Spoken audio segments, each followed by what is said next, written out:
मैं Arif Khan, voice of Hindustan में आप सभी का स्वागत है। मुंब्रा में घरफोड़ चोरी का बड़ा मामला सामने आया है।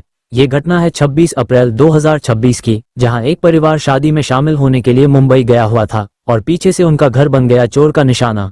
सुबह करीब 10:30 बजे आरोपी ने मौके का फायदा उठाया और घर का ताला तोड़कर अंदर घुस गया। चोर ने घर से 3 तोला सोने के गहने और 5,67,000 रुपए नकद चुरा लिए, यानी लाखों का माल साफ। लेकिन आरोपी ज्यादा देर तक बच नहीं पाया। मुंब्रा पुलिस ने सीसीटीवी कैमरों की जांच की, तकनीकी जांच और गुप्त जानकारी के आधार पर आरोपी को ट्रेस कर लिया और आखिरकार पुलिस ने 19 साल के आरोपी अल्ताफ शनावर शेख को गिरफ्तार कर लिया। सुल्ताना अपार्टमेंट, दादी कॉलोनी, मुंब्रा रहने वाला है। पुलिस ने उसके पास से पूरा चोरी का माल बरामद कर लिया। इस पूरी कार्रवाई में कई बड़े अधिकारियों की अहम भूमिका रही। मुंब्रा पुलिस की इस तेज कार्रवाई ने एक बार फिर साबित कर दिया, कानून से बचना नामुमकिन है।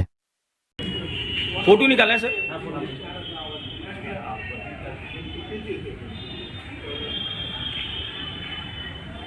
परीक्षा ठेवलेली आहे, काय नेमकं कारण आहे? एक आपल्या इथे चांगली घरफोडी ओपन केलेली आहे। 26 एप्रिल रोजी अमृतनगर मधील मोहम्मद सोदू इस्लाम खान यांच्या घरातले 5,81,000 रुपयाचे सोन्याचे दागिने आणि रक्कम अशी चोरी झालेली होती। तर यांनी तेथील सर्व सीसीटीव्ही फुटेजेस आणि त्यांचे गुप्त बातमीदार जे होते त्यांची आपले सहाय्यक पोलीस निरीक्षक जे आहेत विनायक माने सर आणि त्यांचे पूर्ण टीम यांनी अथक प्रयत्न केले, खूप मेहनत घेतली रात्रंदिवस आणि सदर घरफोड ही उघड केलेली आहे। आणि त्यामध्ये त्याच एरियामध्ये राहणारा अल्ताफ शनावर शेख वय 19 वर्ष हा आरोपी निष्पन्न झाला आणि त्याच्याकडनं सर्व मुद्देमाल हस्तगत करण्यात आलेला आहे।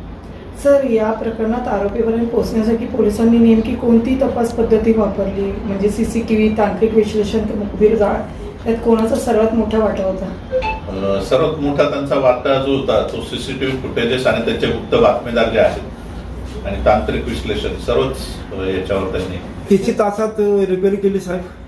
ते 12 तासाच्या आत हे केलेले आहे। शहरात वाढणाऱ्या घरफोड्या घटनांनंतर नियंत्रण ठेवण्यासाठी पोलीस विभाग कोणते ठोस प्रारंभिक उपाय?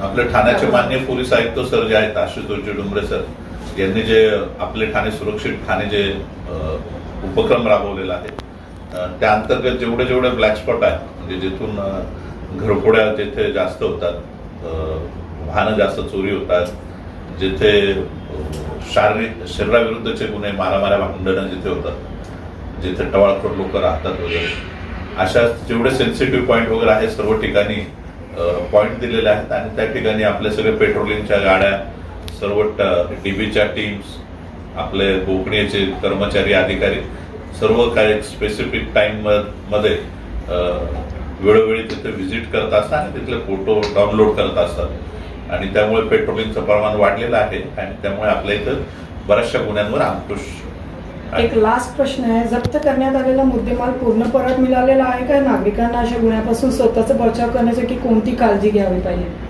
लोकांनी असं बाहेरगावी जाताना वगैरे काळजी घ्यायला पाहिजे, दागिन्यांची ती सहजासहजी चोरांच्या हाती लागणार नाही, किंवा मग बँकेचे लॉकर वगैरे यूज केले गेले पाहिजे।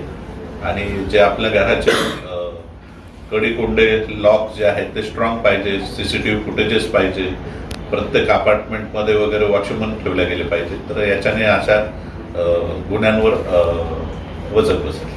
पूर्ण मुद्देमाल भेटला आहे? होय।